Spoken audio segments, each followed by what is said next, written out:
And Dad. I'm famous.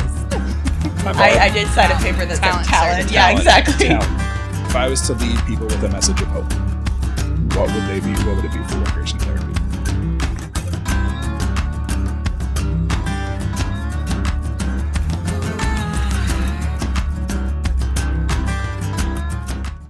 Okay, well, I want to welcome everybody to Recovery Soapbox, sponsored by Brighton Recovery Center. If you enjoy the lovely tunes that are coming to your ears, you can always find us on Stitcher, on wherever you find your podcast, iTunes. Facebook. It's posted on Facebook. It's on Facebook. You can go to recoverysoapbox.com, or you can always just enter it into the almighty Google and find us that way. If you're enjoying what you're hearing and you're enjoying what you're seeing, check out the other videos and leave us comments, leave us a rating. It helps us with our future podcasts. So yeah, now that that's out of the way, let's get started. I want to welcome Jamie Bennett, who is the current president of the Utah Recreation Therapy Association. Jamie, would you mind explaining yourself and your role with URTA, what URTA is? Yeah, sure thing. Thanks for having me. It's good to be here. So, like Will said, I'm the current president of URTA, or Utah Recreation Therapy Association. We are an association that supports recreation therapists to provide the best service to our clients as possible. So our big, I guess, claim to fame is our annual conference that we get together, and we provide experiences for our recreation therapists to learn, to grow, so that we can then turn around and head back into the community and serve the clientele that we work with. We are a nonprofit organization that we run throughout the year doing different workshops or different learning experiences. We try to jump in and do fundraisers and give service. A couple weeks ago, we were painting curbs at Murray Park, and that was pretty awesome. So we try to stay involved in the community, but really URTA focuses on its members and helping its members get to the level of competency that we would all hope for in a professional. And URTA is the state affiliate of the American Recreation Therapy Association, ATRA, which is what sets our professional standards and is representing us at a national level. Right. So, excellent. So, a little bit about you, Jamie.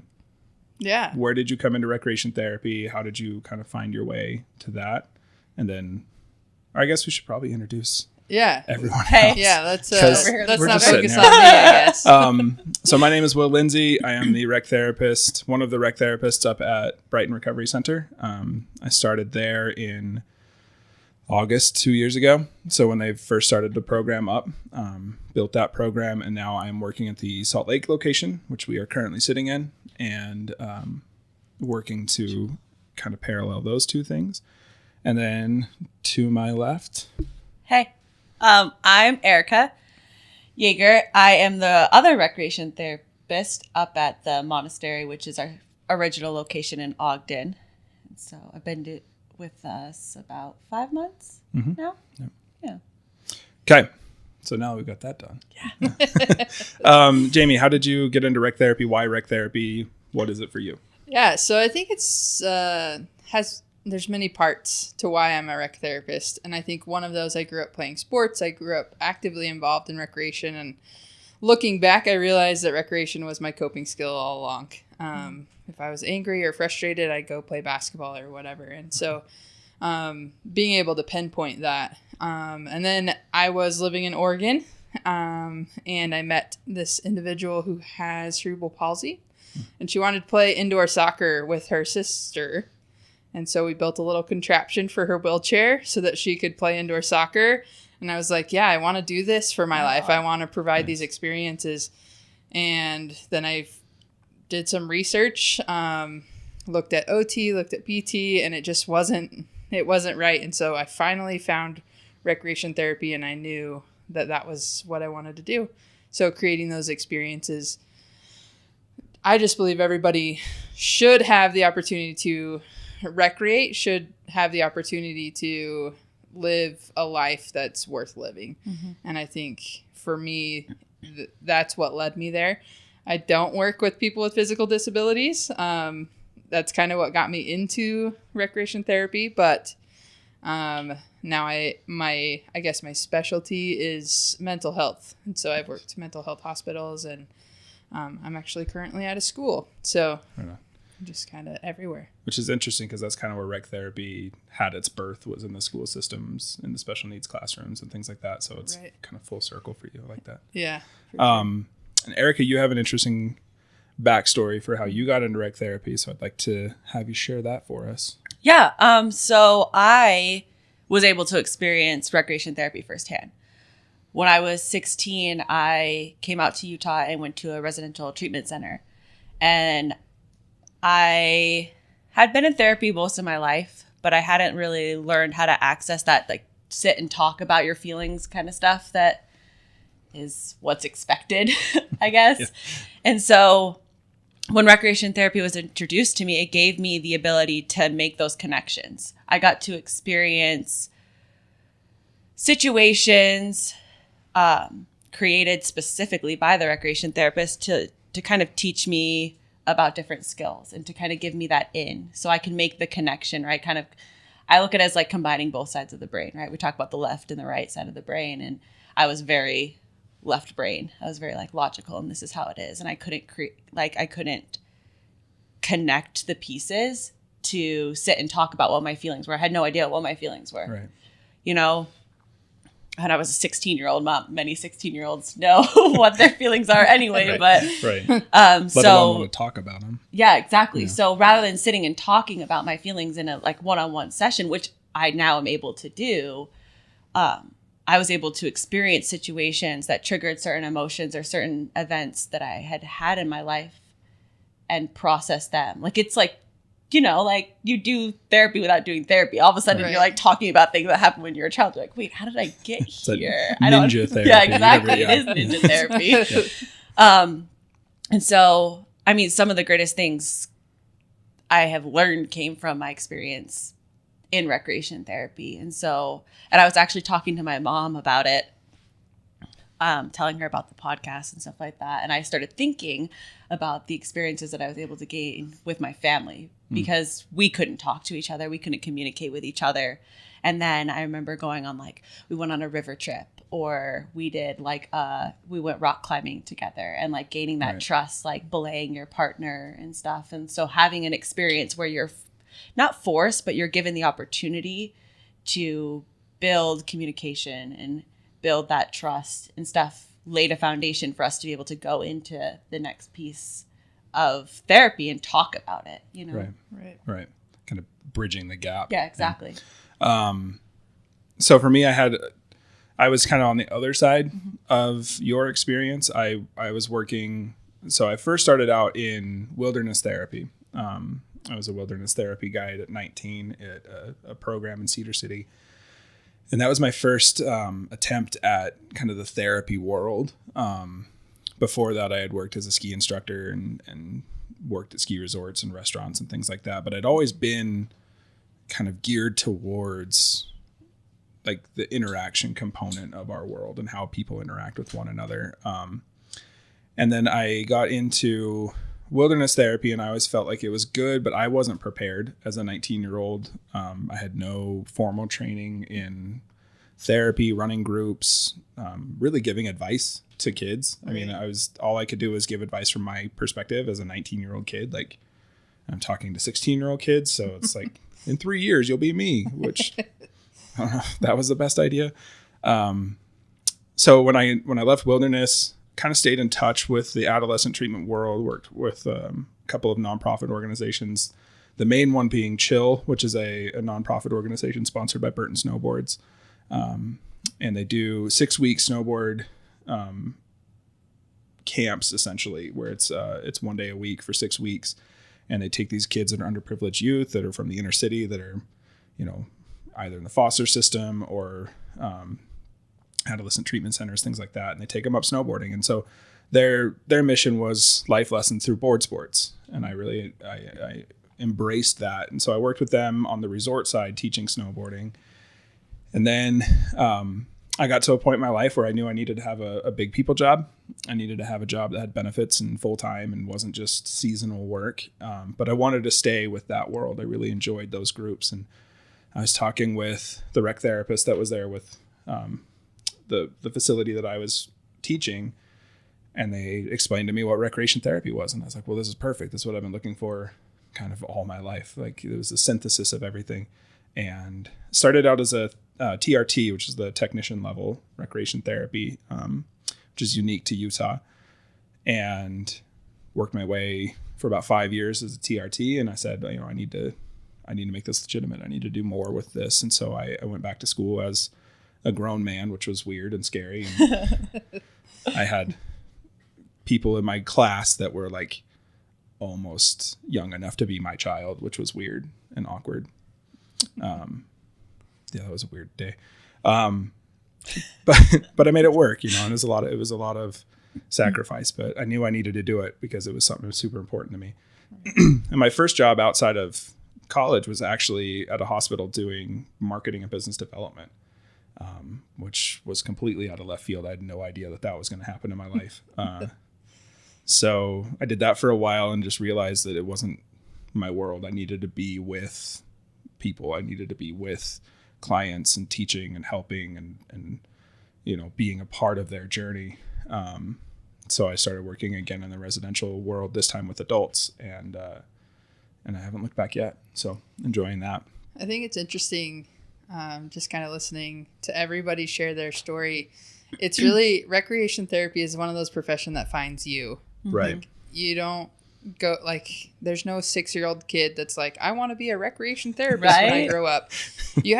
There's an experience that happens that leads you to where we are today. And my hope is that one day that we can change that a 6-year-old would say that I want to become this. Yes. But right now it's kind of cool to look at. All of us are sitting here in this room, and recreation in one way or another found us. Mm-hmm. Well, and also too, listening to everybody's story and from my own experience, none of us take it as this surface level fun and games. Right. Which I think is one big misconception with recreation therapy, is that it's, one building I worked at, they called it the Monopoly and Rice Krispies group, because that's all they did was played Monopoly and baked Rice Krispies. Like that was recreation therapy to them. I'm rolling my eyes. Yeah. So I can't see. Yeah. So it was, arts and crafts, which that's not what recreation therapy is. It's not just playing soccer. It's opening somebody's world to the possibilities of life. It's not just rock climbing. It's working with your family. It's building trust. It's building all of those family dynamics that are important. Well, you're taking this like everyday activity or this thing that's accessible by everyone, and you're adding a deeper meaning to it, right? So that's what we basically do here at Bright, and unlike other places that I've worked too, is I hit the mic already. Dang it. But so you take something that people have access to, and people like, it can be something like rock climbing or going to the park or going to a museum, and you find the deeper meaning. What are the things that make up this activity?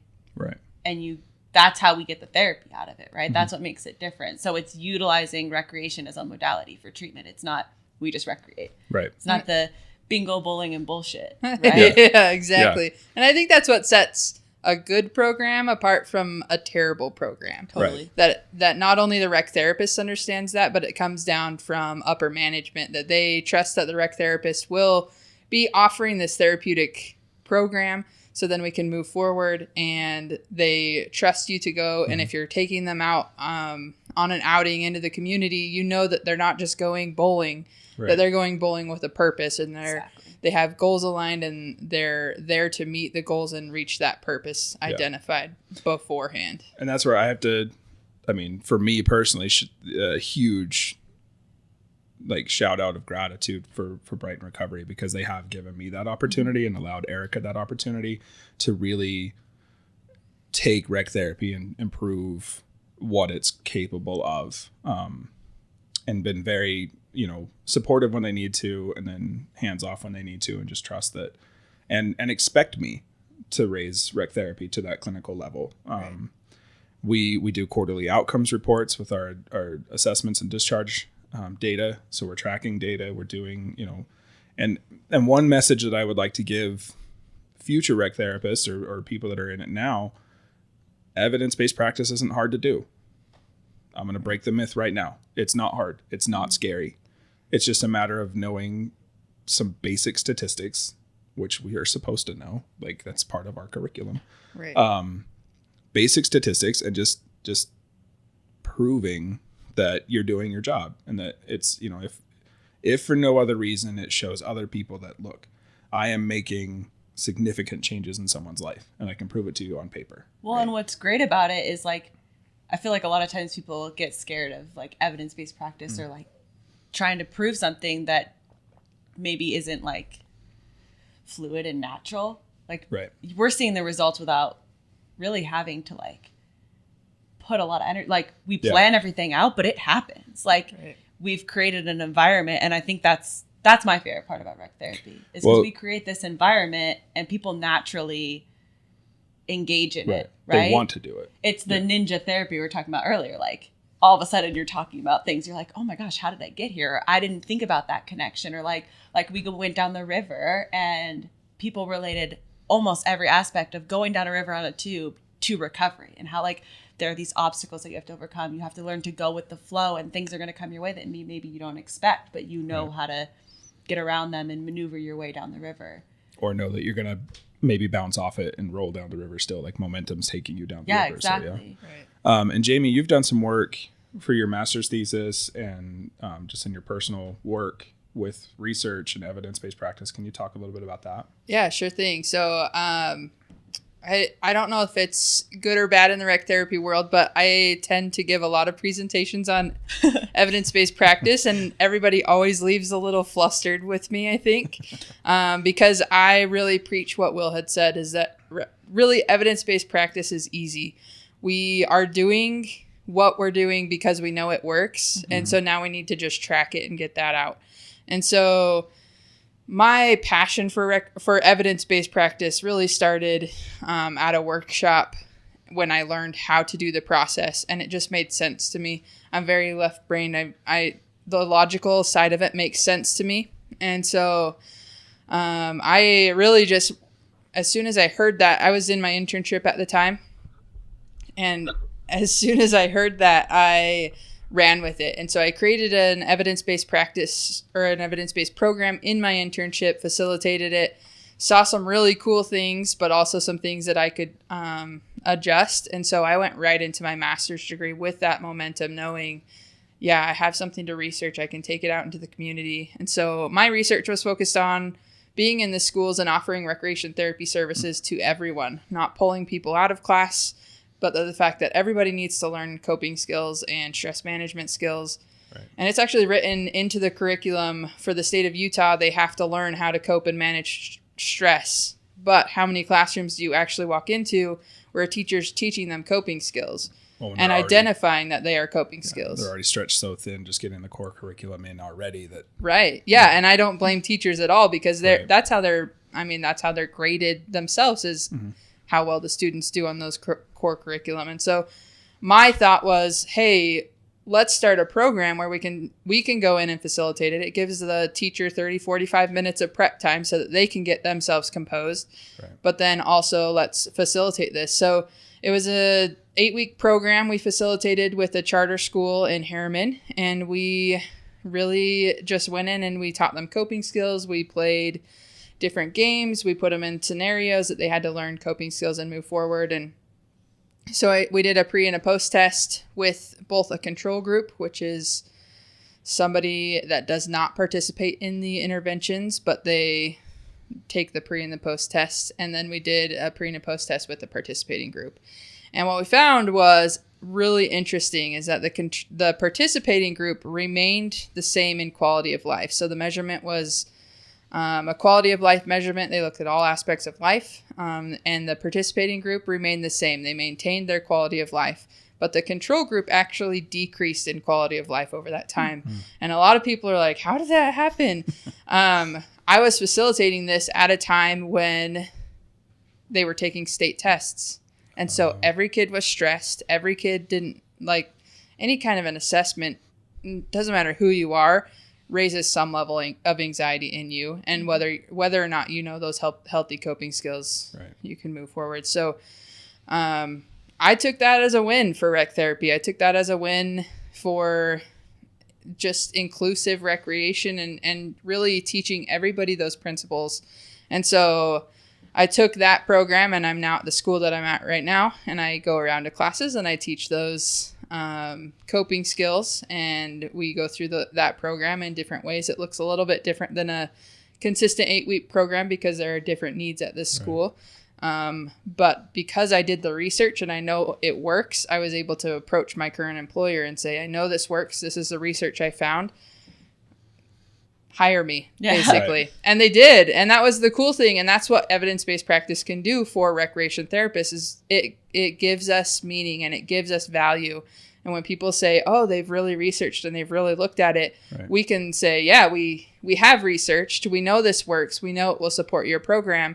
And it was almost like they were begging me at that point, right, once I told them the facts, to come and offer that at their school because they saw the value in it.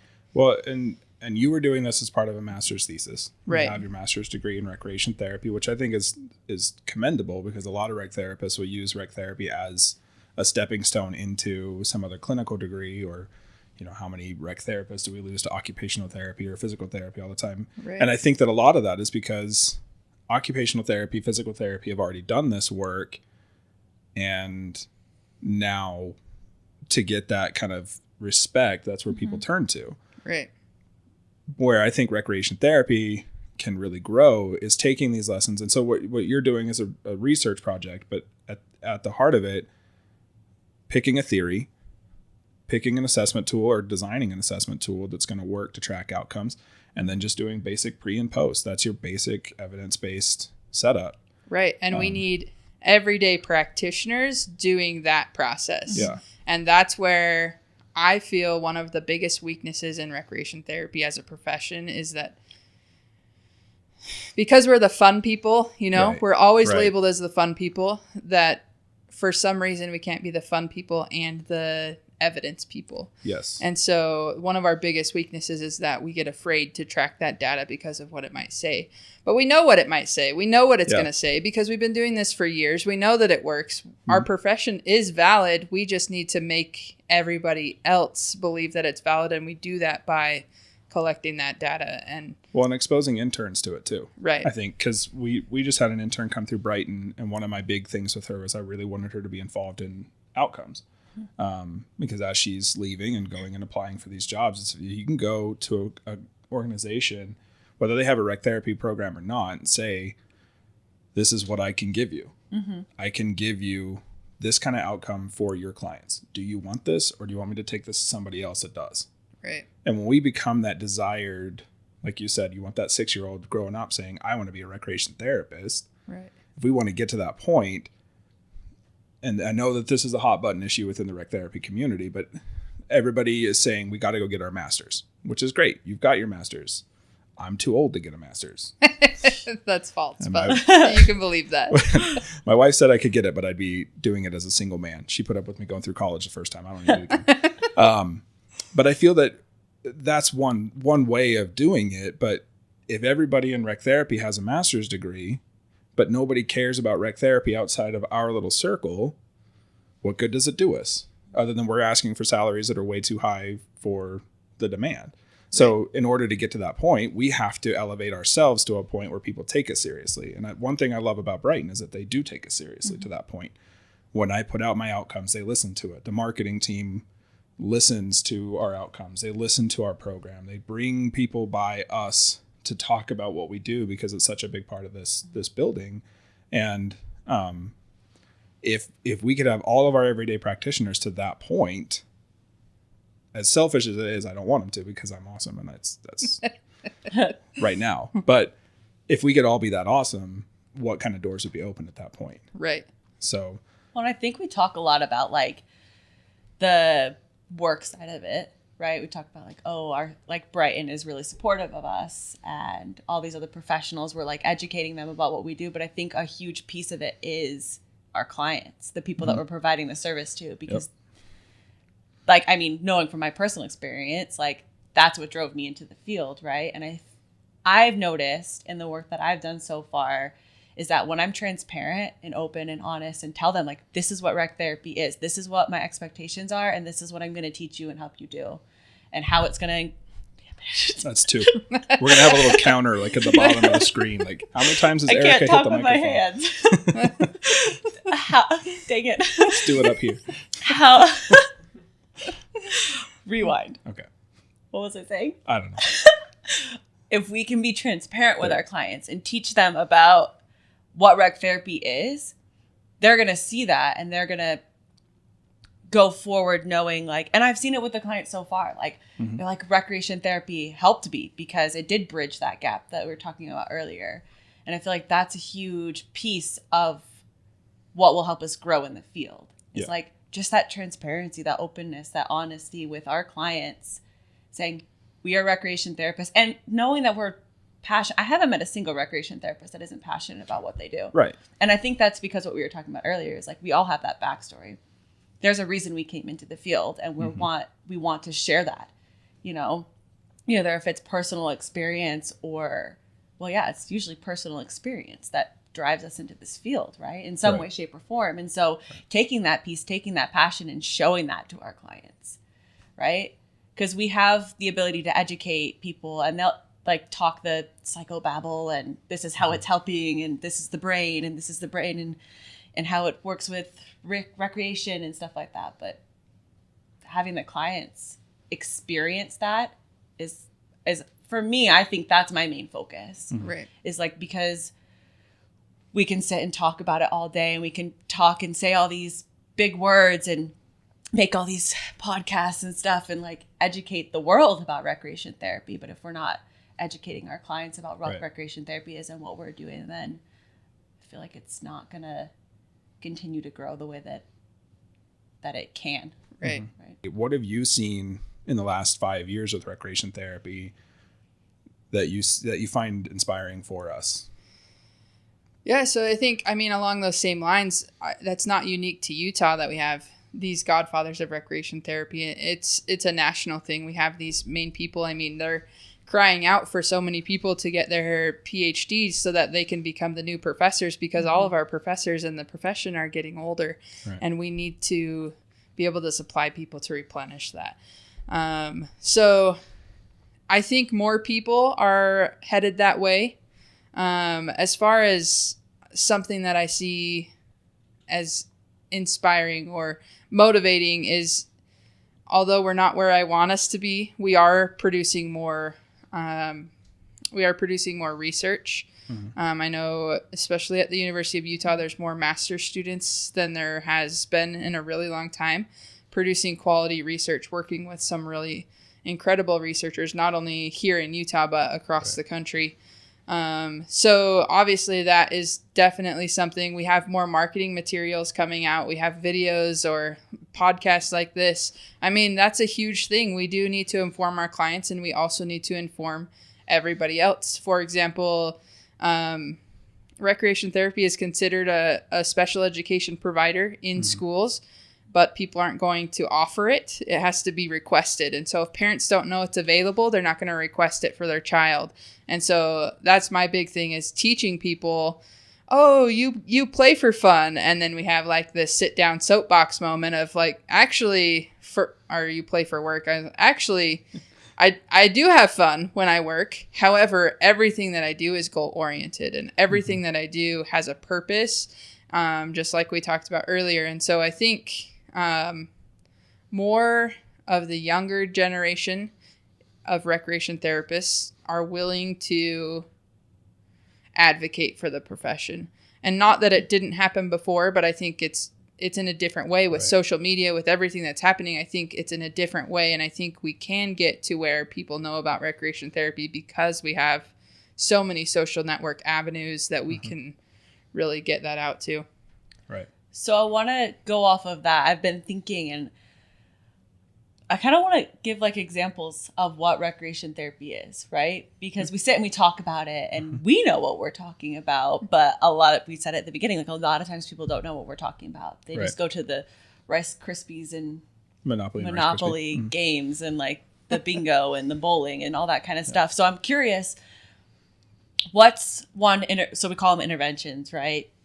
But one intervention is a fancy word for activity, really. Yeah. But we don't want to be known as the activity people, so we put a fancy word on there and call it interventions. Yeah. So the intervention. What's like one of your favorite interventions? What's something that you've used like in your research or something that you've experienced or taught? I don't know that I have a favorite. I know. So I think before I jump on that intervention bandwagon, I always have to preface it with it's always goal and outcome driven. Right. So I would never do any activity if there wasn't a purpose for it. And I think that's where people get confused, is that you're just running activities the whole time. So I'll preface this with kind of the outcome I was expecting. And really one that has propelled me into my career and into my passions is during my internship, I facilitated this program, and it was a 3-week program, but I met with them every day. And our goal was to teach them to verbally hear them say or witness them doing some type of coping skill. Mm-hmm. And then they would be able to verbally express what that was. Because a lot of the times our coping skills are going for the walk in the park, but do we realize that it's an actual coping skill? Totally. So actually identify that. Mm-hmm. Yeah, thank you. And by the end of this program, we had identified 75, and these were all kids from the ages of 6 to 12. They all identified what a coping skill was. They all identified they all identified together as a group 75 different coping skills. That's and we awesome. Did that by, it's something as simple as having a discussion before, really front loading it. Hey, we're going to talk about coping skills. What does it mean to cope? This word is thrown around. What does it mean? And the kids will call back what it means. And then you talk about, okay, well, let's come up with some. And so I think bingo gets a bad rap all the time. But I think if you alter bingo and you're not just playing bingo, it's fine. And so one of my favorite initiatives during this program was we actually talk about coping skills at the front. We write them on the board. Everybody then creates their own bingo card with these words. Then we call out bingo, and whoever wins or gets a bingo, they will tell us a time when they used one of those coping skills in the bingo game. And so it's really, bingo is just a means to get to the end that we're working towards. Right. And it's something as simple as that, really adjusting it to meet my goal, but I have a goal beforehand and I use that activity to meet that goal. Right. That was exactly what I was looking for. Like bingo, yeah, everyone knows what bingo is, and like the old people play it in the all the homes, and like that's where my brain goes to, and it's just fun and games and you win all these toys and stuff. And no, we have meaning behind it. Like you used coping skills where they had to identify it themselves, and then kept going back to, okay, what's the coping skill? What's the coping skill? And then it's learned. Right. And I'm sure these kids will remember that that's 3. No, it's 4. Oh, I missed one. Yep. Dang it. But they'll go back to it for the rest of their lives. And I was thinking about like my personal experience in recreation therapy again. Like I keep going back to that because it's impacted me so much. And I remember like doing one of those peg walls, and it wasn't just like climb the wall. There was a prompt behind it. There was, every time I took a peg out of the wall, I had to say one unhealthy coping skill that I wanted to leave behind. And every time I put a peg into the wall, I had to tell them what was one new coping skill or one new thing I was implementing in my life to better myself. And I could see the progression. Like you get from the bottom, if you use it metaphorically, right? Right. From this place that I was in, and I had to get rid of all these unhealthy behaviors, unhealthy coping skills that I was using, and build healthy coping skills to make it to the top of this wall. Right. And it took me like 3 hours because it's not easy sometimes to think of things. Right. And I remember that's 10 years ago. And I can still remember all the coping skills that I listed. I have a list of them written down. Yeah.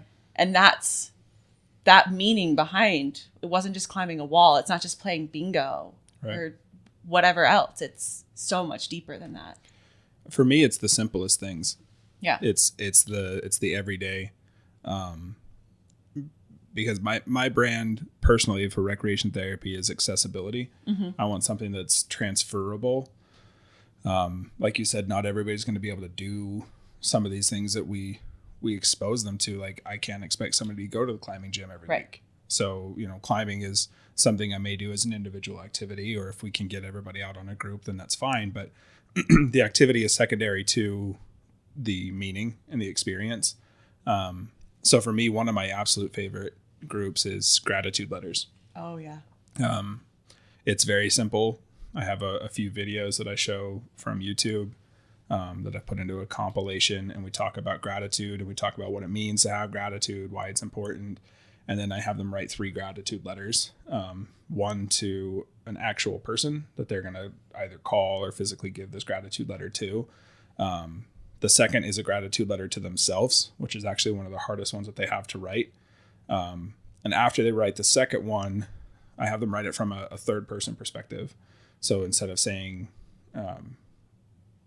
I and me, it's you and your and the third person perspective. And then I have them have somebody else read it back to them. Right. So it's their words coming from somebody else's voice to them. And then my question afterwards is, do you believe it? Because in specifically addiction recovery and mental health, there's a lot of pervasive negative narratives that are repeated and a lot of damage in the past. But separating the personhood from the damage, separating, it's that guilt-shame dichotomy. We deal a lot with the guilt-shame dichotomy. And then the third letter that they write is to an abstraction. It's to a higher power. It's to an emotion. It's to their addiction. It's to something that's not physical. And then they read that and then either let it go or do something. I had one person that wrote one to his higher power. And then that afternoon, we went on a hike for the rec therapy activity. And he took his gratitude letter and he actually just left it in a tree. And said that eventually it'll return back to nature and his higher power will receive those words. So for me, it's those things. It's the little things that, I see a lot of initiatives and I see a lot of groups that require these kind of big elaborate setups with all of this stuff. And that's not my style. I like to have things that are easy and just facilitate a discussion more than anything else.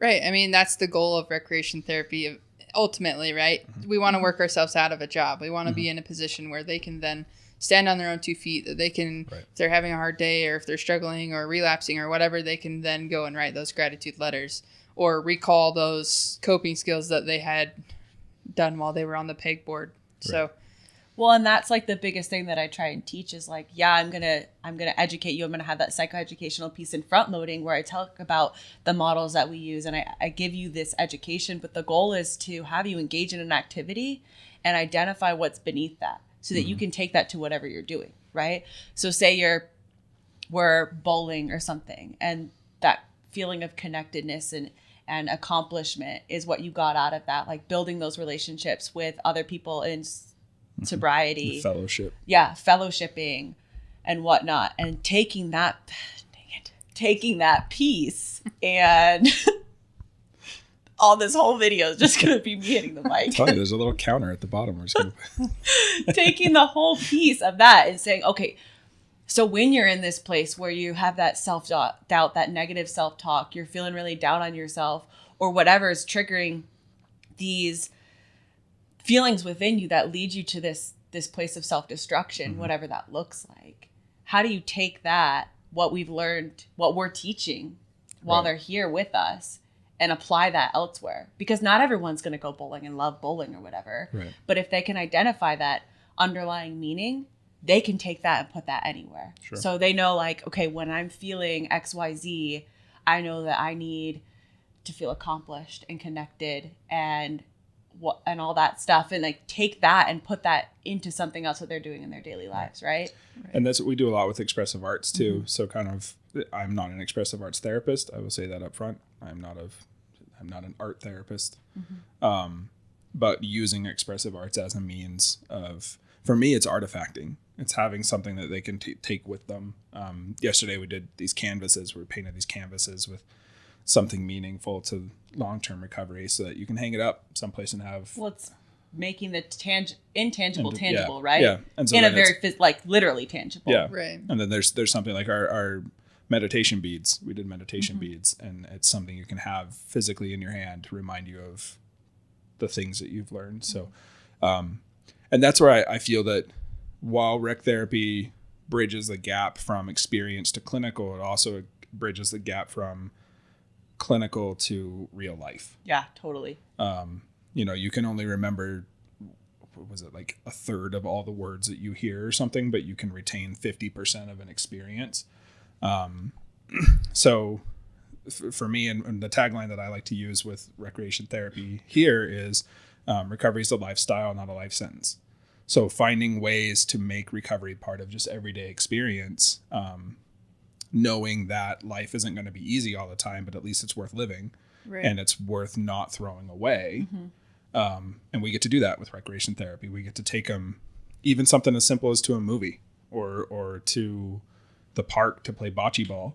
Like it's simple things, but it's stuff you can do with your family. It's stuff that you can do at home. It's accessible. It's easy. And it reminds you that I don't have to go out and get loaded because I can do all of these other things that bring me those similar experiences that get me to cope, that get me out of myself. So, kind of roughly shifting gears. I'm just going to grind it into third here. I wanted to talk with everybody just kind of the vision for the future. What do we see recreation therapy going? What are our hopes, our dreams? We've kind of alluded to some of these things, but if I was to leave people with a message of hope, what would they be? What would it be for recreation therapy? We'll start with you, Jamie. We put you right on the spot. Right on the spot. She's like, crap, you can see the wheels turning in her head. Well, I mean, I think it's a two-part answer. I think for me personally and where I see it going, and for kind of the overall and where I want it to go. So I recently started a company called Recreation Solutions, and it's really to get recreation therapy into the community so that we have some company to go to or somewhere to go when we're not necessarily in crisis moment, where we have to, I need to learn coping skills, but I don't want to be put inpatient in a mental health hospital. Right. I want something outpatient. I want something in the community. And so we provide this for people. And for me, that's really what it is making rec therapy more accessible to everybody. Right. And we really so our tagline is outside the box therapy for overall wellness. Nice. And I am so passionate that recreation therapy is the therapeutic tool to creating overall well-being and increasing quality of life.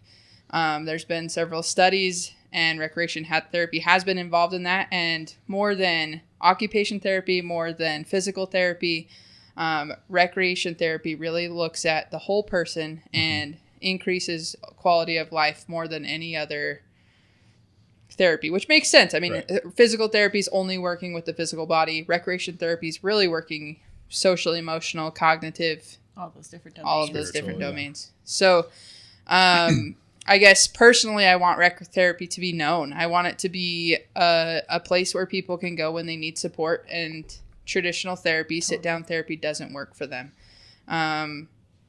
As far as the profession as a whole, I want it to be able to sit at the table and to be respected by all professions in every setting. And that is it's a large chunk to bite off there, because we have to advocate. We have to advocate for our clients, with our clients. We have to advocate to our administrators, to people that are only concerned about budget, because we're the first people to be cut. It's just like in life, when we don't have money or when we're going through a hard time, our recreation and our leisure are the first things to be cut, because we feel like we can, when in reality, they're the thing that will rejuvenate you to increase your quality of life. So, I mean, I guess roughly that would be my vision for the profession, is really to be able to sit at the table and to be respected.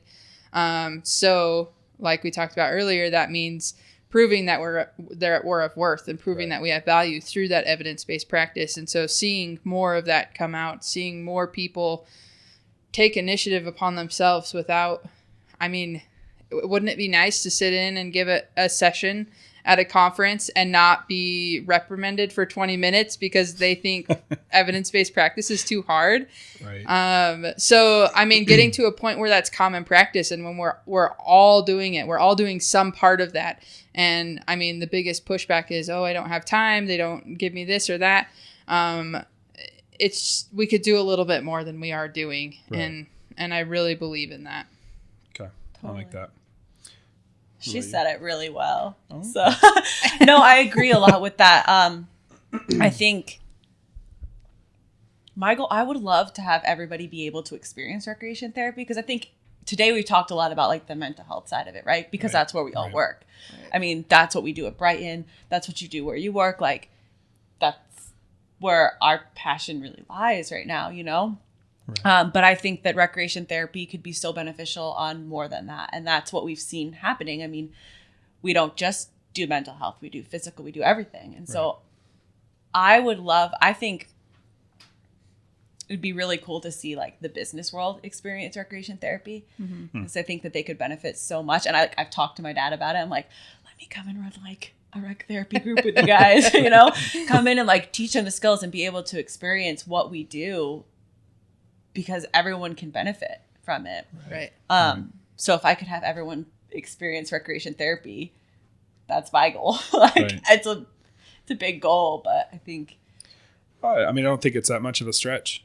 I mean, I was at the grocery store yesterday, and there's a magazine on the rack, and it was just called like Mindfulness Magazine or something. So I feel that the world is kind of catching up to us in some ways. And I think that what we need to start doing now is just kind of start paddling to catch up, and we can catch the wave, because the world is getting there. Mindfulness has been something that recreation therapists have been talking about for a long time, but now we have a vehicle for it. Now we have external validation that mindfulness is a thing. I lump mindfulness and teamwork and communication onto the same group. I think that they're huge concepts, and I don't like it when people are like, we're talking about teamwork. Right. Because that's not what recreation therapy is. I don't care about teamwork. I really don't. I don't care if people can. What setting are you in? I mean, there are some settings where you're in an actual team. Yeah. But me in my personal life, I'm responsible for me. And teamwork isn't necessarily what I need in my life. Right. It's breaking teamwork down to other like categories. Like, bite-sized portions. Communication is part of teamwork. Teamwork is a part of communication, and mindfulness is part of all of that. But mindfulness is another one of these big giant concepts that nobody really understands. Right. But I think that recreation therapy has a unique ability to tap into that mindfulness idea. We kept using the word engagement, right? Engaging in an activity, engaging in life, engaging in some intervention or something. And I would like to see recreation therapists take their own medicine and engage in their profession. Totally. I've been encouraged the last few years at these state conferences. We start seeing more and more people coming to the conferences, which is great. But then as I'm at the conferences, all I hear is people complaining about how long the sessions are, and all I want to do is just get my CEUs and get out of here. Like, why aren't you engaging? Why aren't you, like, every year we have to beg people to come present. Right. Like, the call for presenter comes out, and it's, conference is in March, and it's January, and we still don't have anybody really locked in. We should be, like, having so many submissions coming in for these presentations that we're able to actually kind of weed them out and say, like, this is the ones that we want. These are the ones, like, we need to get to that point. And then beyond that, I'd like to see us take those presentations to other conferences. We need to be in psychiatric conferences. We need to be at the American Medical Association conferences. We need to be at these allied health arenas in their house, giving our message. Totally.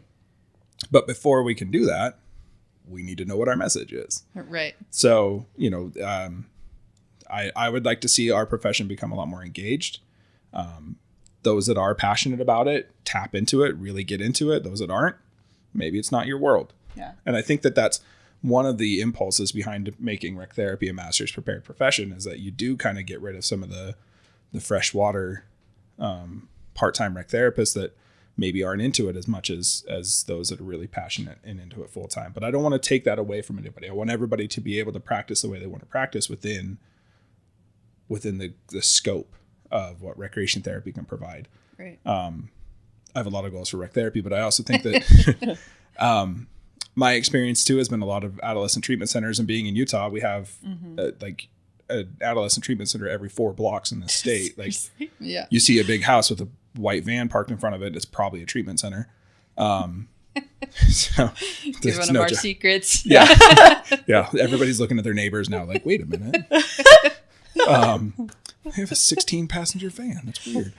And so, you know, there's so many adolescent programs. The wilderness programs are another thing where they have these adventure outdoor programming, which is fine, but let's let rec therapists take that. Let's get in there with those adolescent treatment centers. Let's work with AOP, combining their knowledge of the outdoors and their knowledge of outdoor recreation with our knowledge of the clinical aspects of it and how we can bridge those gaps and strengthen these adolescent treatment centers so that maybe we don't have as much problem with adult addiction in the future. I think the way that we do that is what Jamie was saying with this company that you've started doing, is like getting it out in a fundamental level, like that recreation therapy is a part of people's everyday life and they're just not accessing it, right? Right. You know, like we facilitate it for them and teach them what they need to do to see that underlying meaning, to go and recreate and achieve this greater quality of life, right? And so if we're able to educate on this like very basic level, then it will build up, right? You got to start from the bottom and work your way up. We're trying to start way up here. Well, trickle back down. It's the individual engagement too. It's like I was telling our intern that just recently left. She was looking to apply at a couple of treatment centers that are adolescent treatment centers. They don't have a recreation therapy program, but they have an equestrian program. They've got a transition living program. They have all of these kind of like sort of rec therapy programs that aren't really rec therapy programs, but you put a rec therapist in those programs, you don't have to change anything. Nothing changes. You still have all that same staff. You just have a rec therapist facilitating it. It makes it so much more powerful and meaningful, and because you're going to get that evidence from it. Yeah, they're collecting outcomes at that point. So you have your equestrian program. Great. Let me come in as a rec therapist. I'll design a program around this using the infrastructure that's already there. And I'm going to give you outcomes. Because then, and this is information I just kind of recently got, so I'm not 100% certain on it, but a lot of the insurance companies now are looking for treatment centers that are tracking outcomes that have some kind of proof of treatment, right? So to be paneled for in-network benefits with these insurance companies, you have to have outcome tracking. And so here at Brighton, recreation therapy is a big part of that outcome tracking. So we use that. We can give that to insurance companies. We can say, look, we're making changes in our clients' lives. If recreation therapy can be part of that conversation and step into that void that's already there and say, we got this. Right. Then all of a sudden the clinicians are going, oh, well, these rec therapy people are pretty useful. Outside of just the benefits they see with their clients, they get to see it for their programs. And they get to say, well, if I hire a rec therapist to track outcomes and do these things, I'm going to get more money from the insurance companies. Sign me up. Yeah. Done. Yeah. And I think, just going back to whether we build it from the bottom up or the top down, I think both parts have to be involved. I think we do have to go to that fundamental level and teach people. We're back to those basics. We have to teach people what it's about. We can't do that. And I know I'm going to get pushback from this, but we can't do that unless our professionals are engaged. Yep. If you are a recreation therapist and you're not involved in Utah Recreation Therapy Association, you're not involved in American Therapeutic Recreation Association, then are you really an involved professional? Right. I would say no.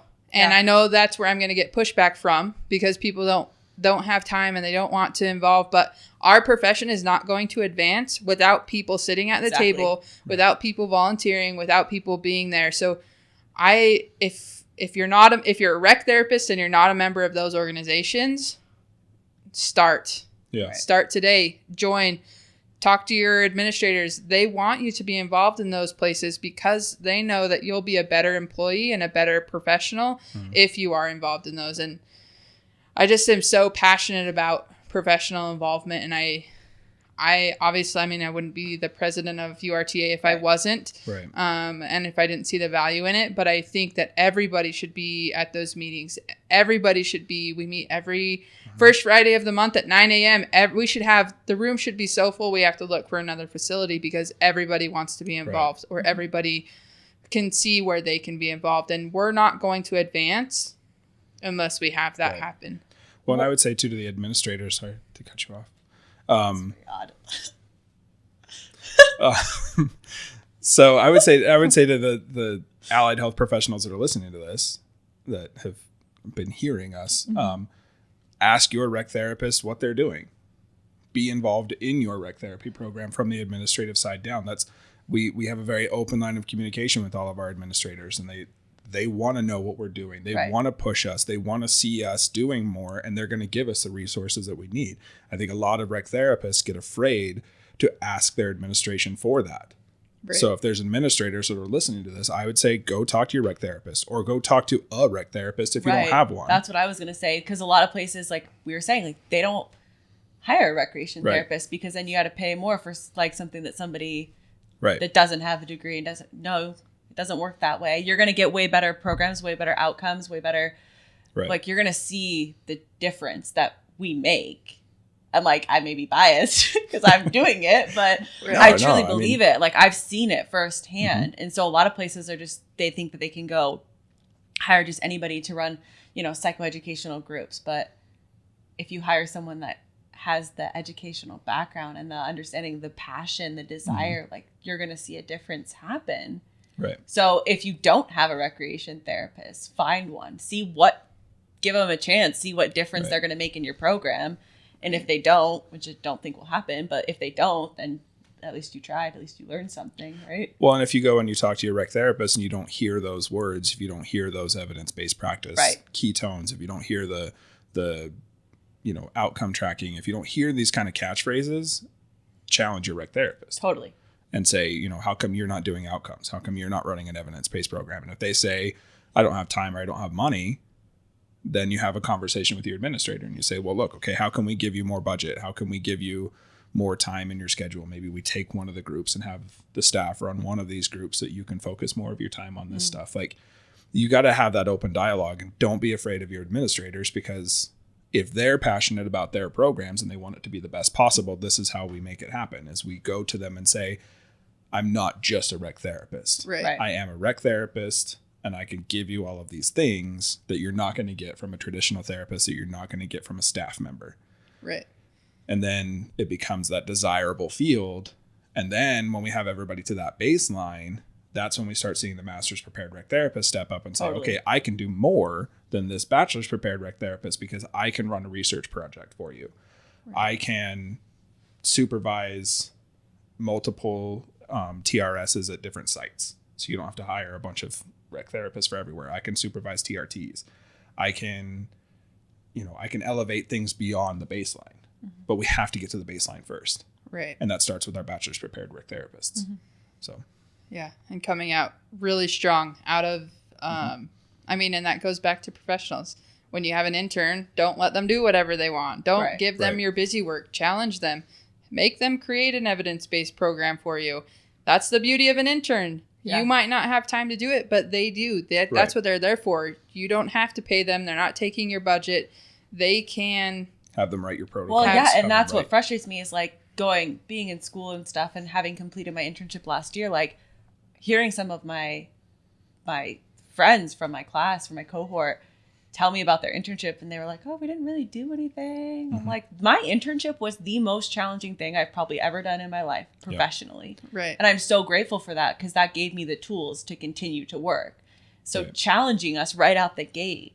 It's like, so in law school, the first year of law school is like the hardest year. It's like to weed out all the people that aren't serious about it. If we can do that, if we can push the new people coming into the field professionally, we're going to get those strong people that will advocate for the profession, that will do the work, that will do the evidence-based practice and research and better the field. I left my internship with a written plan of operation. Yeah. that I used as a framework for everything beyond. Right. So, and if you're a student and you're not being challenged to the level of that we're talking about, challenge yourself. There's no reason. And I feel like I really ran the show at my internship, and I had a wonderful internship supervisor, and was able to, she was very supportive in what I was doing, but I told her, I went in knowing this is what I want to do. This is what I want to create. And she helped me find the tools that I needed to create that and to make it happen.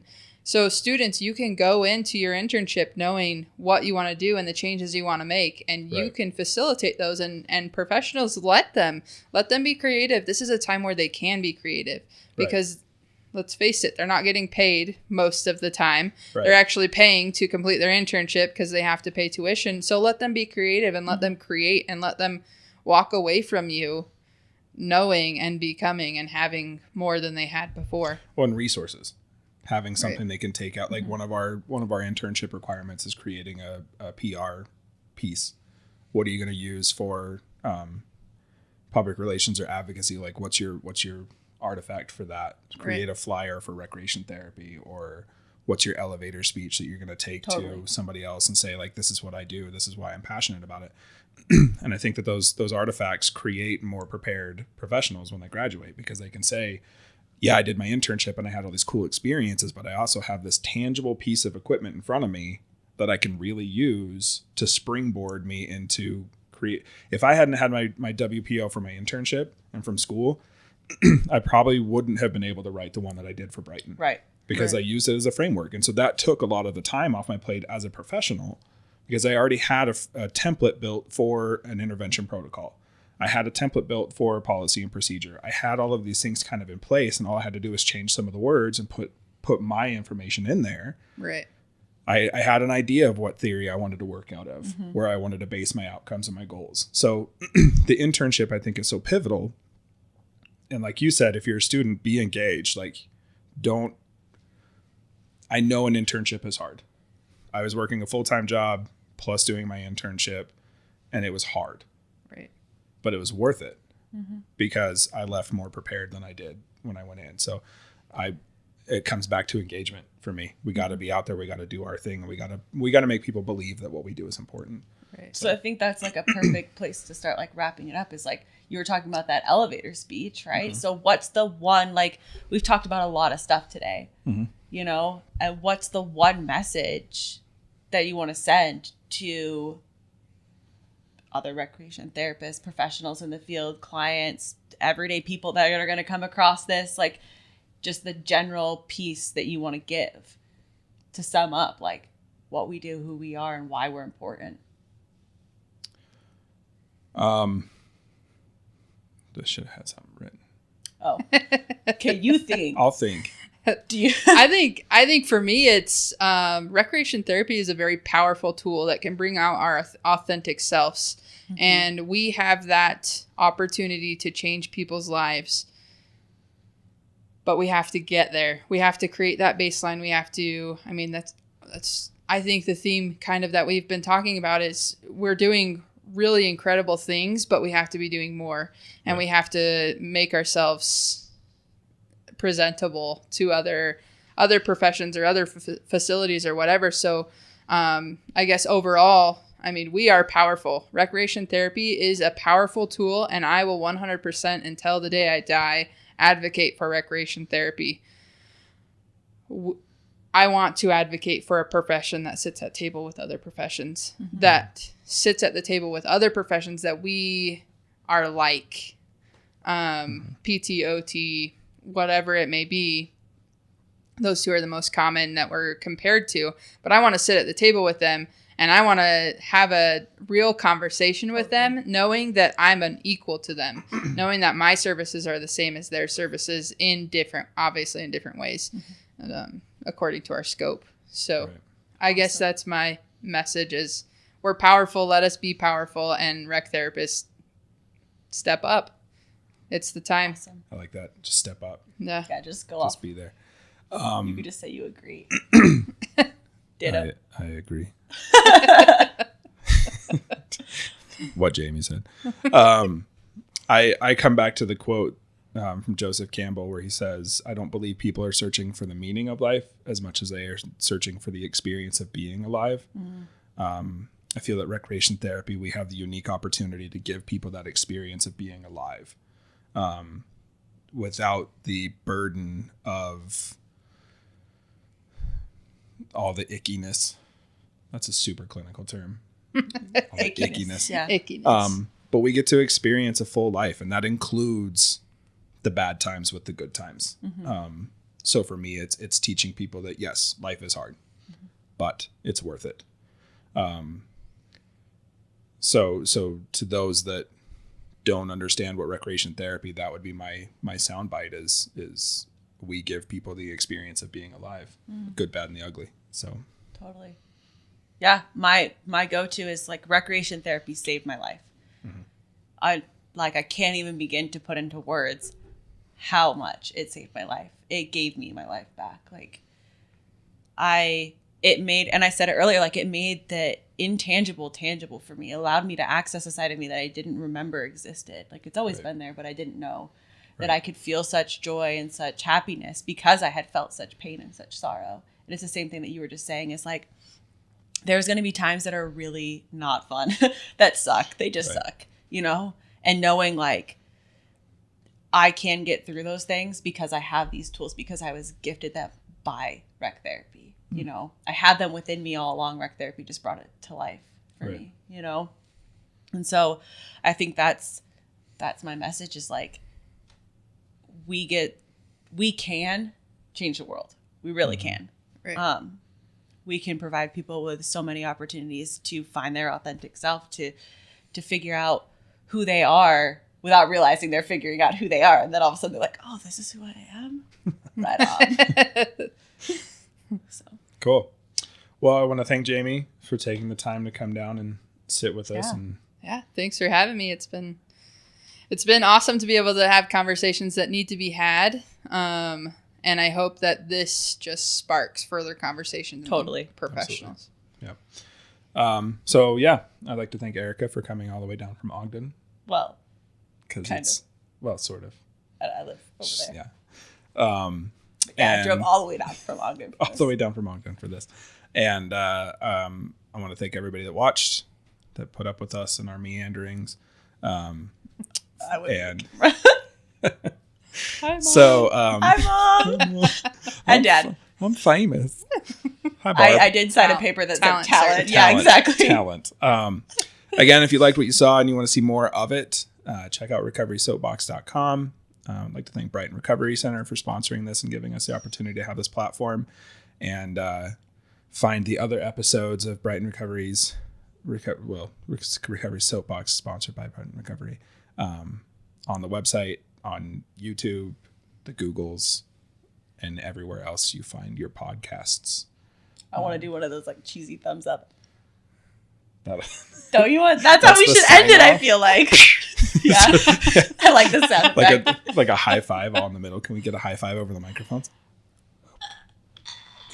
That was super unsuccessful. Okay, Something. that's like rec therapy summed up right there.